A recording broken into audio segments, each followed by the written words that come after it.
Hey everyone. Today I'm just going to talk briefly about my books, all of my books, and just give you a rundown of what each of them are about, because I don't think I've ever done that. And you may or may not know, I have spent probably the last month, updating all of my books. So Death and Life is my first poetry book that I published in 2014. And so this book has actually been off sale. It's been out of print longer than it's been available to buy, and there are many reasons for that. The main reason is that I have really struggled. I've struggled with the fact that this book is out in the world, because it is very revealing. It is a very revealing book. It is autobiographical, and it's really about my long struggle and journey with depression when I was an adolescent, and then up to my early 20s when I tried to commit suicide. And then after that, I kind of hit rock bottom, and I left South Africa and I went to New Zealand, and I had to start from scratch. And I really had to try, and not only did I have to start from scratch, but I had been taking drugs, I had been drinking, I had not been taking care of myself, and I had to try and detox. I didn't have money to see a therapist or do anything fancy, so I had to dig deep, and I had to try and find a way to start healing myself. And one of the things I did was write. I wrote and wrote and wrote and wrote. You could say that writing became my primary therapist after that. And I exercised, I started doing yoga. I was just very good to myself. I read lots of self-help books. But anyway, so this book, Death and Life, it's really about, it's about my journey, my struggle with depression before and after. And it's the premise of the book is that death is not isolated to physical deaths. So I'll read this bit to you, because this is what it's all about. Death is not isolated to physical loss, but extends to figurative deaths that arise from larger themes such as abuse, depression, love, belonging, and identity. So I have now redone this book. I have added some essays, and I have taken out a couple of poems. I've reformatted it. I've redesigned the table of contents. I've reconfigured it. It's in a larger size now. It's in a 6x9 size or format. And it includes poems and essays written between 1987 and 2013. So, some of these poems were some of my first poems that I wrote when I was in high school. But I have finally come to terms with the fact that I shouldn't try and hide this book away. It needs to be out in the world, and it's actually as much about my personal journey as it is about my writing journey. And there are essays about that included in here now as well. So I sound a bit nervous actually while I'm talking about this book, and probably because it makes me nervous. It's a very revealing book, and but I'm not going to hide it away anymore. So it's out there in the world. It's only available in paperback. I haven't made it available in ebook, not because I didn't want to, but because I've had some issue with the file, with the e-publishing file, and I just can't figure out what the error is. So it is out in paperback if anybody is interested in that one. That's Death and Life. Cover designed by me, which I'm very happy with. Okay, and then my second book, also poetry, is called Passage. It has a new cover now. Same cover as before, it's just zhuzhed up, as they say. And Passage is always the book that I have been the most proud of. I'm not sure why, actually. I always loved the way it looked. The formatting just turned out well, and I loved the font and the way it's laid out, and I do love some of the poems. This book is about belonging and identity. It's also about domesticity, and it's about being trapped. It's about this feeling of being trapped in a situation that you can't escape from.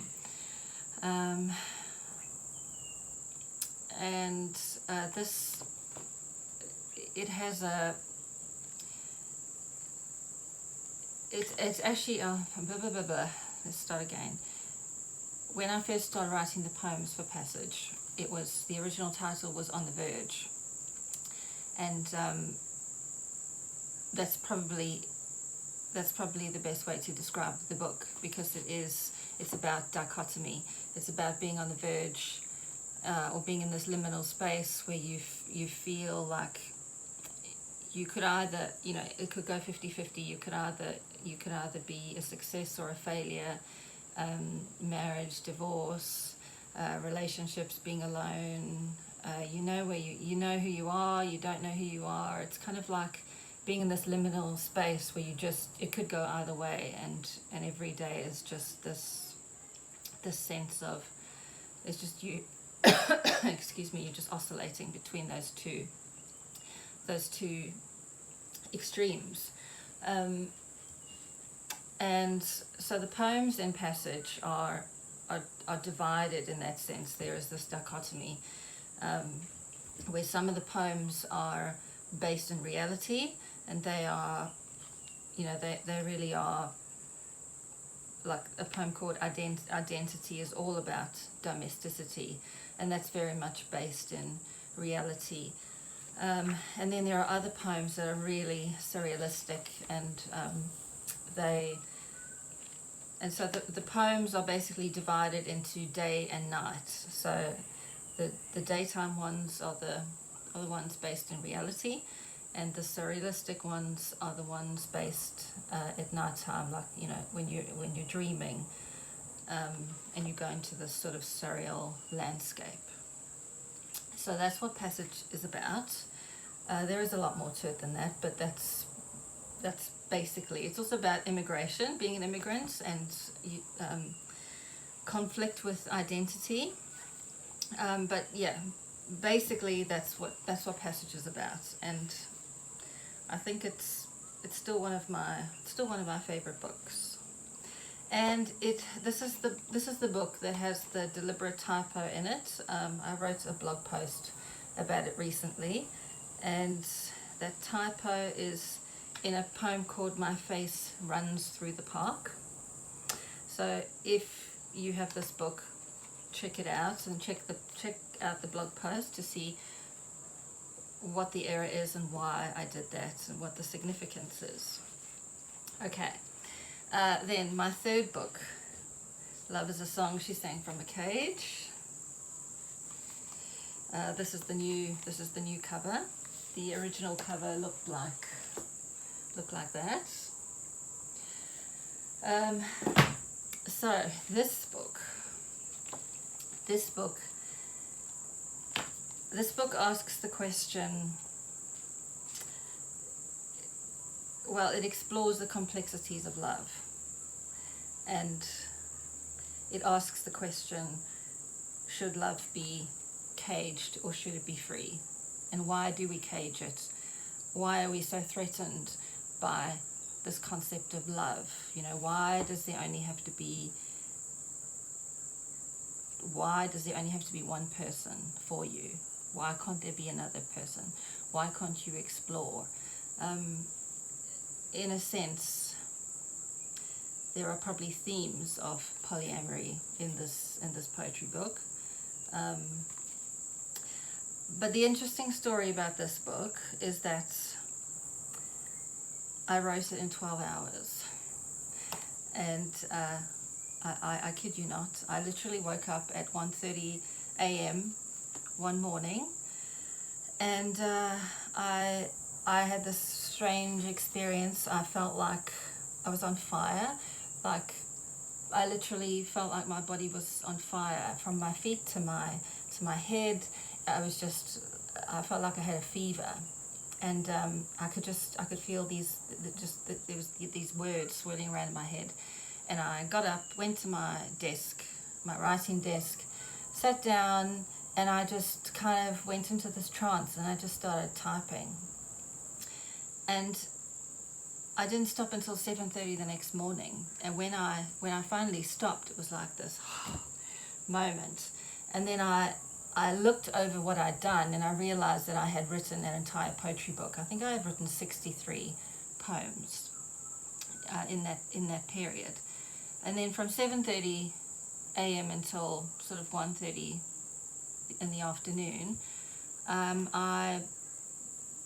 I did basic edits, and I basically stuck it into a book. And then I published it a month later. Now, this book has been updated as well. It has a couple of extra poems, a couple more poems than the original version, only 2 or 3 more poems, and it is slightly different to the first book. Actually, no, it's not slightly different. It just has a couple more poems, and there were maybe 2 or 3 poems that I broke up into single poems, and I made them. I kind of developed them. So I made a couple of changes, but so that is available now, and this is now available in paperback. When I first did it, it was only available in hard copy. So now it's available in paperback, and it's available in ebook, and the hard cover is still available, but I would imagine the paperback will be more popular because it's cheaper, obviously. Yes, so that is Love is a Song She Sang from a Cage. When I wrote this book, it was my favorite book at the time. Maybe that's always going to be the case. You know, the one I write is the one that I love at the time. There is some really passionate, beautiful imagery in this book, and these were really the first love poems that I ever wrote, because I was always very averse to writing love poems. So yeah, this is a special book, to me at least. Okay, then my fourth book is Press Flowers. So this book started out because I had taken Death and Life off of sale, and I actually also took Love is a Song off sale for, I think it was probably about 6 months. The reason being is I got a revenge review on my book from someone who didn't like my personal stand on something, and it really, really upset me, because, you know, it's my hard work. This is what I do. When I have a falling out with someone, I don't go and ring their boss and tell them that they are an arsehole. Unfortunately, people can do this to authors in this day and age. So anyway, so I took it off sale for about 6 months, and I was a bit you know, unhappy with myself, and you know, woe is me, you know, I suck, and I didn't promote my books. I didn't want anyone to be able to buy them. If people asked me how they could get my books, I would just tell them, no, you can't buy my books. So I did that for, about 6 months, maybe even a year. I deleted all my videos off YouTube. I was very, very unhappy. But things change, and I have, I've come to terms with all these things, and I'm yeah, it is what it is. So Press Flowers, it came about as what I thought I would do is, because Love is a Song was not available and Death and Life was not available, I thought that I would get a book together for people with my favorite poems from all three. So Press Flowers is basically a collection of my favorites from my first 3 books. So if you haven't bought any of my books before and you're confused about where to start, Press Flowers is definitely the place to start, because it has my favorite poems from all 3 books. I think there are, I don't know how many poems there are, because I added more recent. When I did the updates, I added 30 more poems. So this book is 134 pages, cover designed by me now. Oh, there we are, 86. This book contains a collection of 86 of my most popular poems from my first 3 books. So that book is really out there for anyone who doesn't want to go and buy all 3 of those or one of those. If you want a selection of all 3 of those in one, that's what you do. You go and you get Press Flowers. Okay. And now for the 5th book, which has recently come out, is Butterfly Voyage. Of course, this is my favorite book at the moment, probably because it's my latest book and I'm still very attached to it. So this is the same format size as Death and Life. It's a 6x9. It is a big book. It's got, I think, 89 poems altogether. It's 182 pages. I made the paper quite thick because it has some sketches in as well, and I just wanted it to be a bit more of a heavier book. So Butterfly Voyage,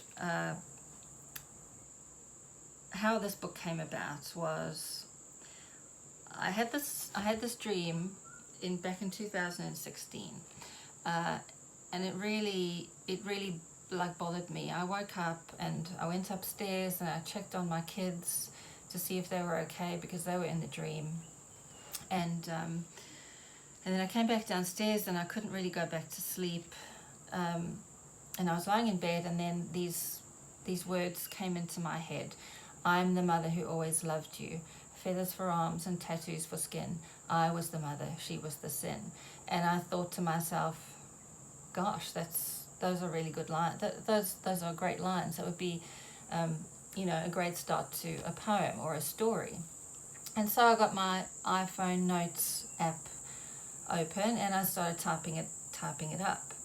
And then a funny thing happened as I was typing the last word. I just kept on typing. It was a bit like Love is a Song. I just kept typing until I had this entire poem. And when I read it back, it was an amazing poem. But I knew that it wasn't the kind of thing that I would write. It didn't sound like me at all. So anyway, I went to sleep eventually. Woke up in the morning, read it again. And I knew that there was something very special about this poem. And that poem, I had many more I received or channeled, I don't know what you want to call it. I channeled many more poems like that over the next 2 years while I was writing this book. And this book is really about my journey. It's kind of, you could kind of say that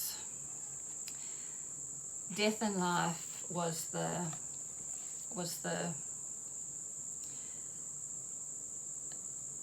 it was death and life represents all the hard work that I did trying to heal myself.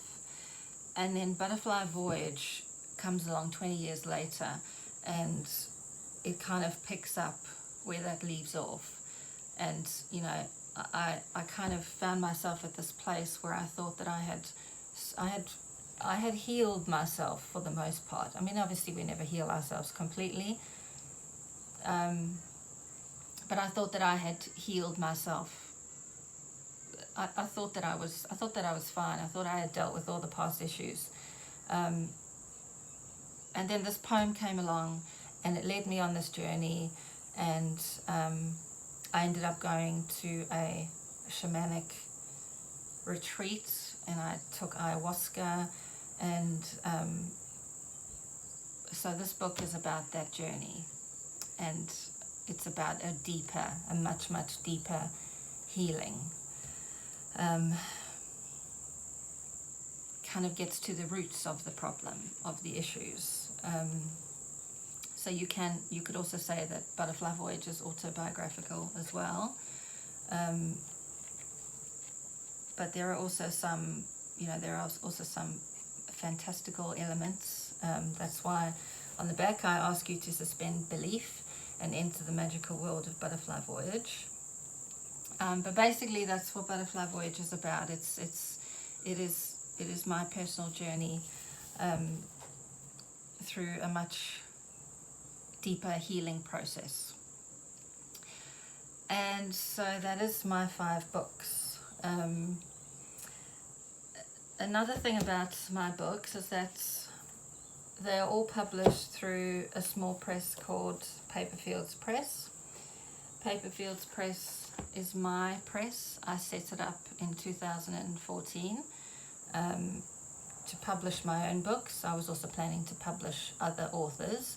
I did publish one author and nearly published a second author, but it was too much for me to, it was too much to take on at the time, and so I stopped, and I have really just used it to publish my own books for now. I would like to publish other authors in the future, but I have a few more things to do. I have my novels to get out first before I go down that road, but it is definitely on the cards. It's definitely something I'd like to do. I come across great poets all the time who are just different, and who I think, I love their work, and I would love to publish them if I could. So part of one of the benefits of publishing under a small press name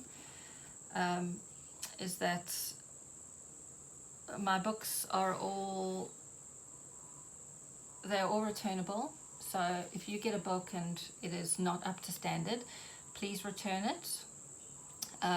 They're all returnable. Returnable, money back guarantee, no issues with that. And